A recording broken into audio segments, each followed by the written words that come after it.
चलिए आज के क्लास में हम लोग अर्थशास्त्र विषय के चैप्टर संख्या 22 पर चर्चा करेंगे। चैप्टर संख्या 22 का नाम है भारतीय बैंकिंग प्रणाली में नवीनतम सुधार। बैंक क्या है, बैंक कहते किसे हैं, बैंक का काम क्या है और बैंक को कितने वर्गों में बांटा गया है, इन सारे बातों पर हम लोगों ने चर्चा पिछले क्लास में कर लिया है।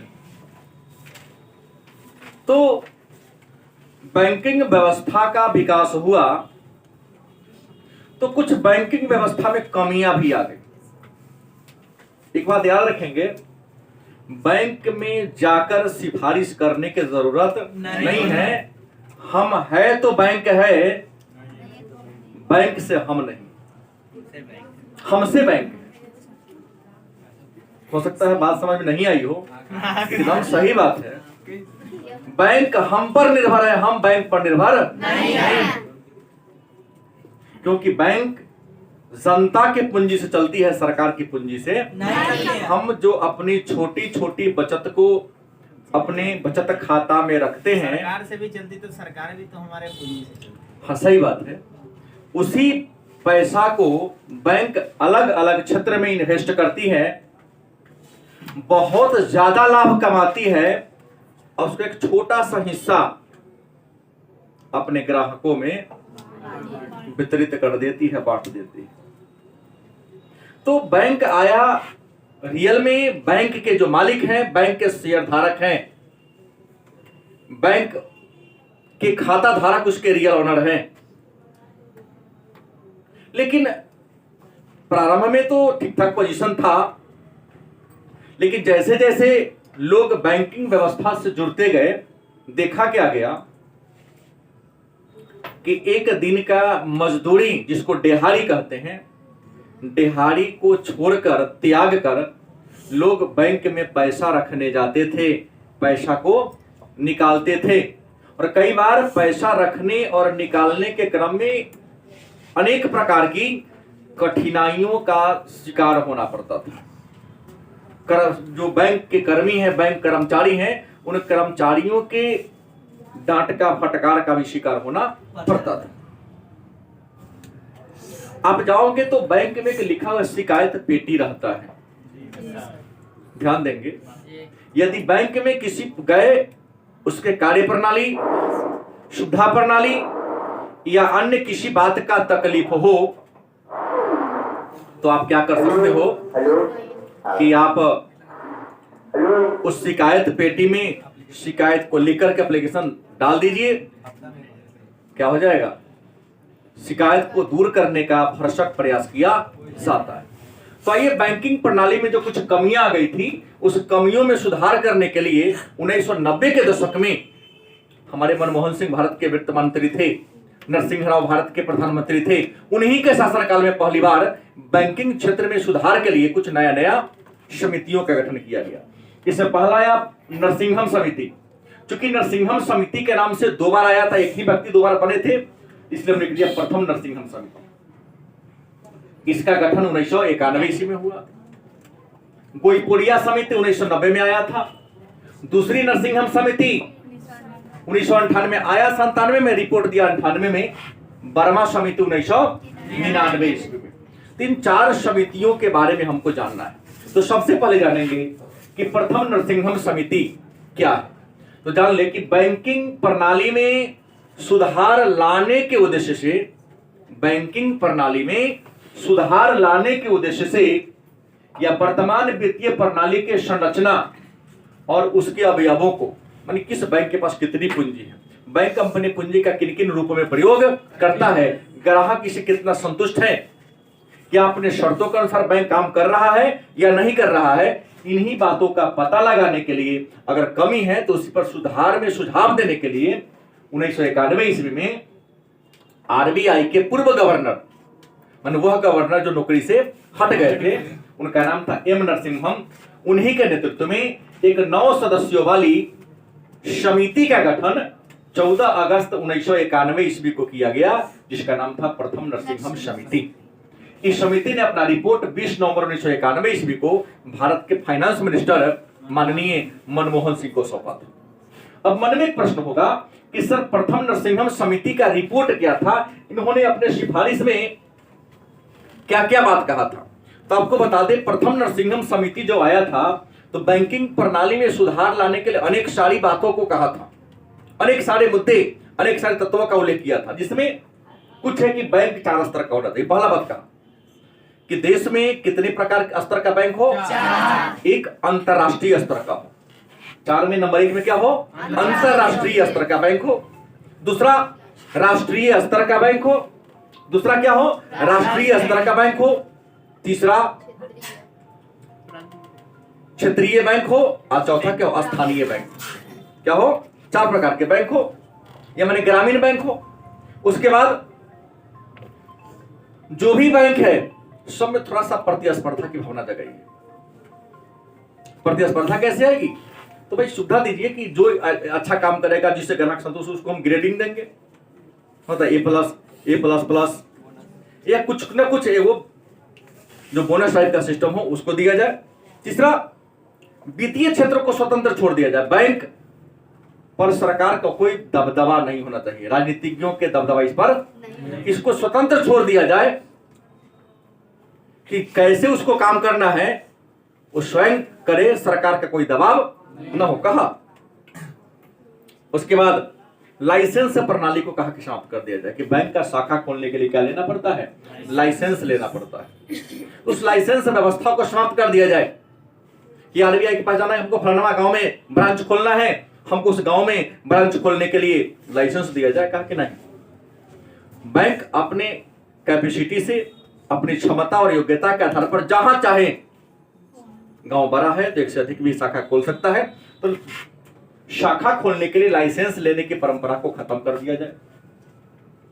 वित्तीय संस्थाओं में प्रतिस्पर्धा, पहले बोल दिया हूं कि जो भी अन्य बैंक है उसमें कंपटीशन की भावना को जगा दिया जाए। और बैंक में जो हम पहले पढ़ाते हुए SLR, CRR, इन सबको बार बार परिवर्तित किया जाए। उसके बाद ब्याज दरों का नियमन समाप्त करके उन्हें चक्रवर्ती कमेटी के अनुसार सुझाव दिया जाए। कहा कि ब्याज दरों का नियमित किया जाए कि बैंक जो ब्याज देती है उस ब्याज दर में भी कभी कभी आगे पीछे होते रहना, तो एक ही प्रकार का ब्याज दर होगा तो लोग उदासीन हो जाएगा, तो कभी घटते बढ़ते रहना चाहिए। उसके बाद बैंक में जो कर्मचारी काम करते हैं, नरसिंहम समिति ने कहा तो स्टेट बैंक की बहाली अलग होगी, केनरा बैंक का बहाली क्या होगा, अलग होगा।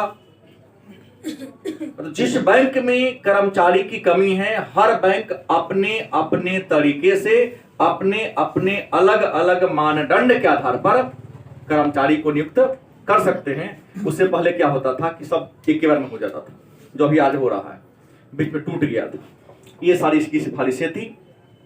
इसके सिफारिशों में सरकार ने कुछ को लागू किया, जैसे SLR को हटा दिया, ब्याज दरों में चेंज करने का नीति अपना दिया, बैंक के दर को सक्रिय कर दिया, हर बैंक को आदेश दिया कि आप अपने कुल पूंजी का 15% या 20% मात्रा हमेशा तरल पूंजी के रूप में रखना है। उसके बाद बैंक में किसी प्रकार की गड़बड़ी ना हो, इसके लिए एक बैंकिंग लोकपाल का गठन किया गया।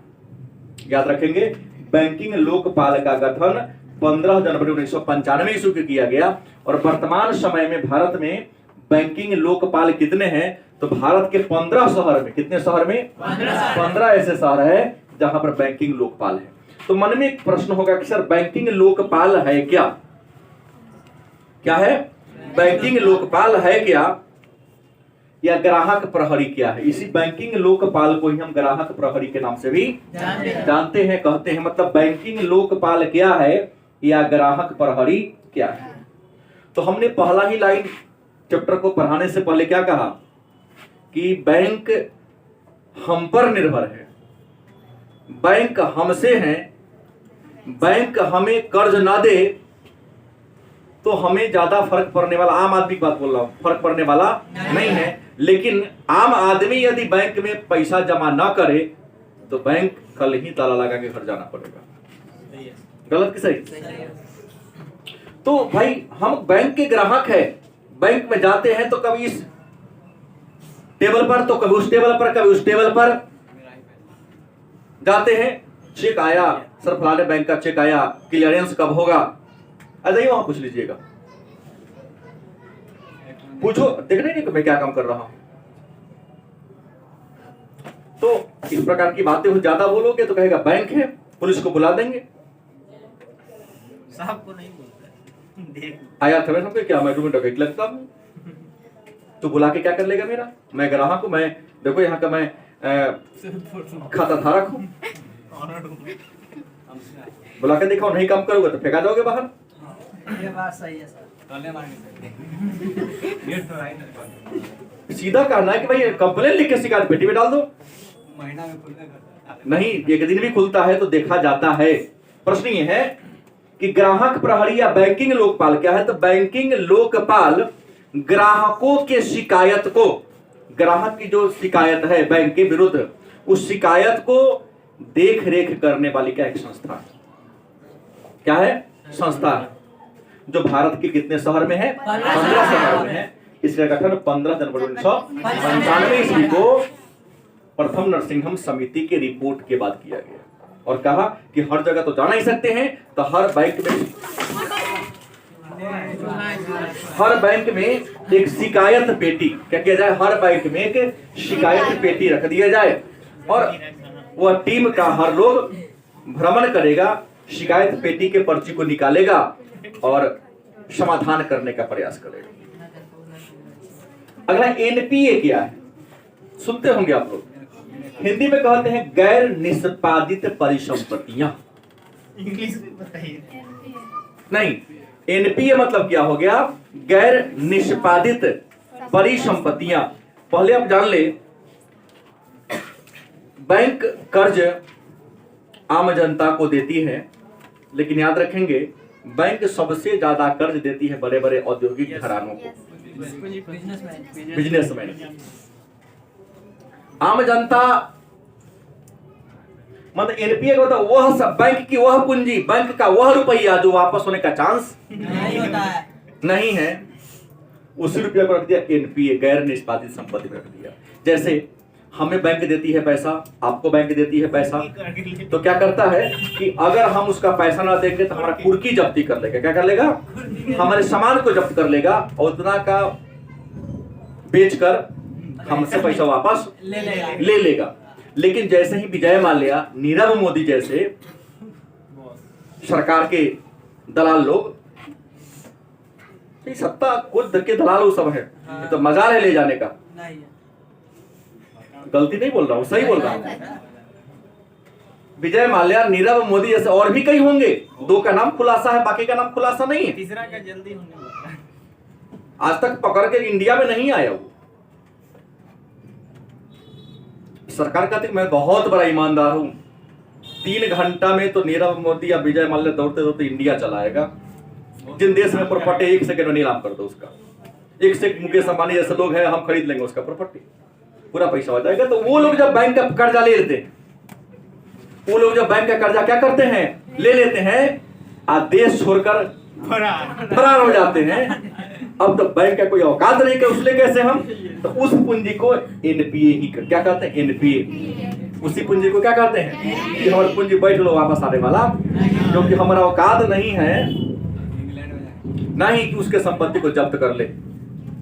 क्यों? क्योंकि पैसा वाला है। गलती की सही? और हम और आप क्या है, कुछ भी गड़बड़ हो तो पुलिस को भेज देगी। जाओ केमारी बंद कर, तो भैंसू इसी खूंटा उठा सब कर ले चलो। हाँ, भैंसू ज्यादा चले तो खेत में के माटी खन ले चल जाएगा कि माटी बेच के पैसा सदवाएंगे। हाँ, ये होता था कि ये बात है अमीरी गरीबी। गोईपोड़िया समिति की तो ग्राहक सेवा में सुधार करने के लिए, भाई बैंक में लिखा रहता है ग्राहक हमारा सबसे सम्मानित और महत्वपूर्ण व्यक्ति है, लिखा रहता है, भले बोलो हो या ना, इससे मतलब नहीं है। किसी भी दुकान के लिए, बैंक भी एक प्रकार का दुकान है, वित्तीय दुकान है, तो दुकान के लिए दुकानदार महत्वपूर्ण नहीं है, दुकान के लिए ग्राहक महत्वपूर्ण है। ग्राहक लक्ष्मी के समान होता है। बैंक में कभी पहली बार जब पैसा जमा निकालने लेने फर्स्ट टाइम लाइन में पूछेगा कि आप लेने वाले हैं कि देने वाले हैं, तो कहेगा लेने वाले, तो ना लाइन में पहले क्या जमा करवाता है, लेता देता बाद पहले का फर्स्ट में वो अपना में सब तोरे पैसा नहीं देगा, पहले खोजे कोई है जमा करने वाले। अगर सबसे पहले का हाँ सर हम जमा करेंगे 121 रुपये पहले जमा करवाएगा तब निकाल। हालांकि नियम नहीं है, ऐसे कोई कानूनी बात नहीं है, लेकिन एक परंपरा चलती आ रही है कि पहले कुछ आए तब न जाएगा। तो गोईपुरिया समिति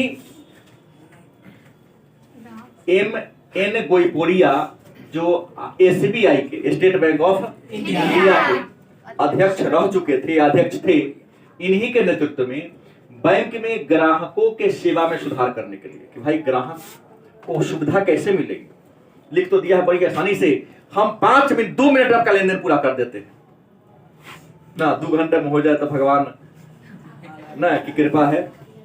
तो ग्राहक सेवा में सुधार के लिए MN गोईपुरिया के अध्यक्षता में 1990 ईस्वी में एक आयोग का गठन किया गया। उसी आयोग को हम गोईपुरिया समिति के नाम से जानते हैं। गोईपुरिया समिति ने सरकार को अनेक सारे सिफारिशों को लागू करने के लिए कहा, जिसमें कहा कि CA मतलब करेंट अकाउंट, चालू खाता में 5000 तक के अगर बाहरी चेक है उसको सीधे जमा कर लिया जाए और भजा दिया जाए। दूसरा, बचत खाता में, दूसरा कहा बहुत सारी बातें हैं कि बचत खाता पर दी जाने वाली ब्याज दर में अगर वृद्धि किया जाए, साथ साथ उसको लाभ भी दिया जाए। बैंक में कंप्यूटरीकरण को क्या किया जाए, बढ़ावा दिया जाए। कुशल स्टाफ की नियुक्ति की जाए। बाहर से अगर कोई ग्राहक चेक ला के जमा करता है तो ये नहीं कि 8 दिन 9 दिन में क्लियरेंस होगा, 24 घंटा के अंदर या 48 घंटा के अंदर उसके चेक का क्या किया जाए, क्लियरेंस किया जाए। बैंकों को बड़ी तीव्र गति से क्या किया जाए, आधुनिकीकरण किया जाए। जैसे कोर बैंकिंग नाम का सिस्टम था, कंप्यूटर से जोड़ दोगे तो आप ही का 10 बैंक में खाता 200 आपस में क्या रहेगा, जुड़ा हुआ रहेगा। हम कहीं से पैसा डाल सकते हैं, कहीं से भी क्या कर सकते हैं, निकाल सकते हैं। कोर बैंकिंग की सुविधा को बढ़ावा दिया जाए। इसी बात के लिए गोईपुरिया समिति का गठन किया गया था। यहाँ देखिए, कंप्यूटर को बढ़ावा देने के लिए ही सिफारिश किया था कि कंप्यूटर से जुड़ जाएगा, काम क्या होगा, जल्दी होगा। उसके बाद आया दूसरी नरसिंघम समिति। तो प्रथम नरसिंघम समिति ने जो सिफारिश दिया था और सरकार ने उसके कुछ सिफारिशों को क्या किया था, लागू किया था। गोईपुरिया समिति ने सरकार को जो सुझाव दिया था, उनके सुझाव को सरकार ने लागू किया था। तो इन दोनों के सुझाव को ईमानदारी से लागू किया गया या नहीं, सरकार के आदेश के अनुसार या RBI ने जो आदेश दिया है बैंकों को, बैंक उस आदेश को ईमानदारी से फॉलो कर रही है या नहीं। इसलिए लिखा कि पूर्व में गठित समितियों के कार्यों की समीक्षा के लिए। बात समझ गए? ग्राहक सेवा सुधार, याद रखेंगे, महत्वपूर्ण बात है। ग्राहक सेवा में सुधार के लिए, वित्तीय प्रणाली में सुधार के लिए, और पूर्व में गठित किया गया जो 2 समिति था, गोईपुरिया समिति और प्रथम नरसिंघम समिति के रिपोर्ट को ईमानदारी से लागू किया गया या नहीं, सभी बैंक उस रिपोर्ट को फॉलो कर रहा है या नहीं, बैंक में ये बैंकिंग लोकपाल काम कर रहा है या नहीं कर रहा है, इसी बात की जांच पड़ताल करने के लिए 1997 ईस्वी में M नरसिंघम के नेतृत्व में दूसरी बार नरसिंघम समिति का गठन किया गया। इसने अपना रिपोर्ट 1998 ईस्वी में दिया था। रिपोर्ट में पाया गया कि सारी सुविधा केवल वाल पर स्टिकर के रूप में सटा हुआ है, वास्तविकता में ऐसा बात नहीं है। गलत कि सही? हम तो अभी 10 साल पहले की कहानी कह दूं, बैंक में खाता खुलवाने के लिए खुल गया तो ईश्वर मालिक है आपके।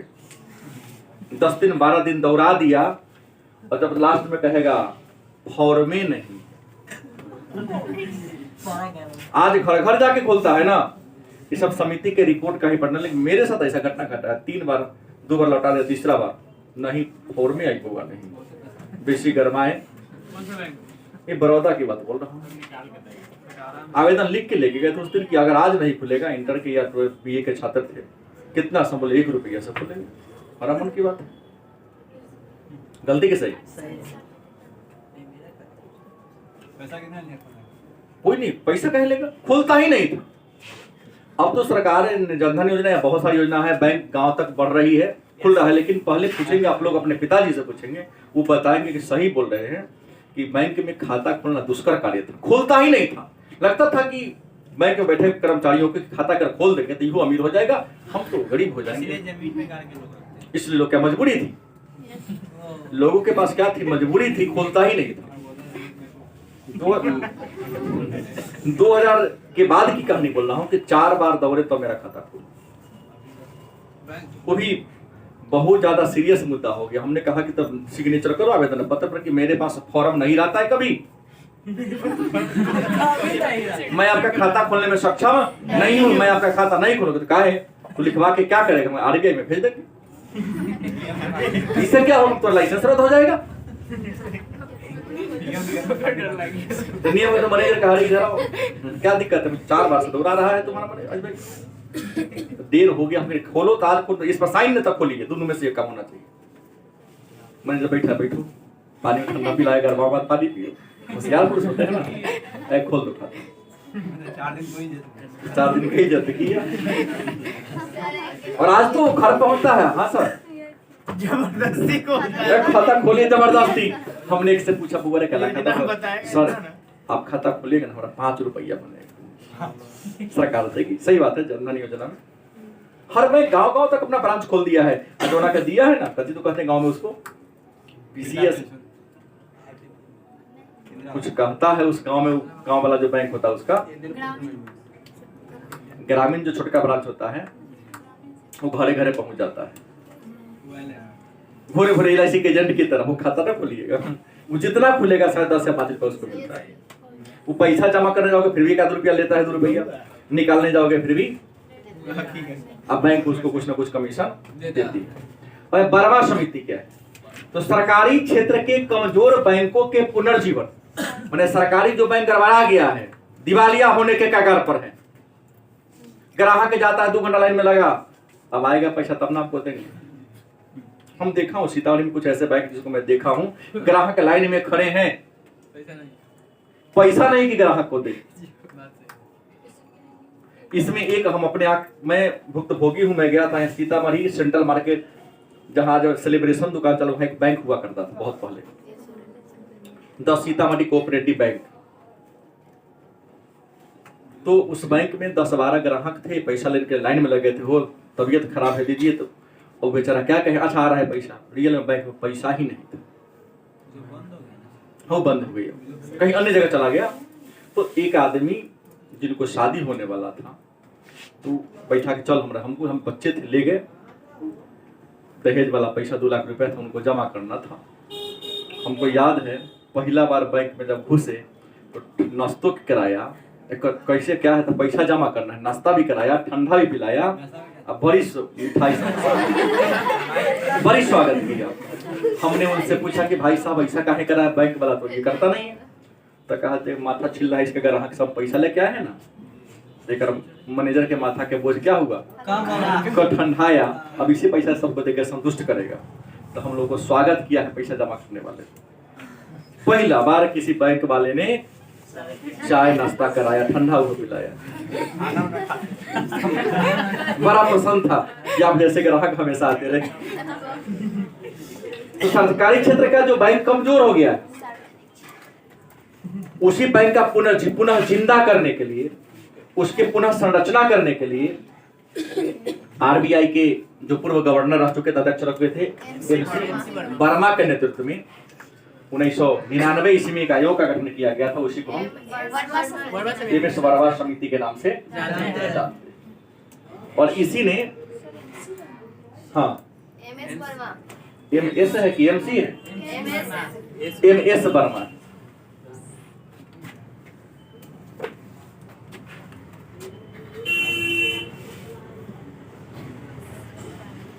और इसी एमएस वर्मा ने कहा था कि बैंक को बुरने का सबसे बड़ा रीजन ये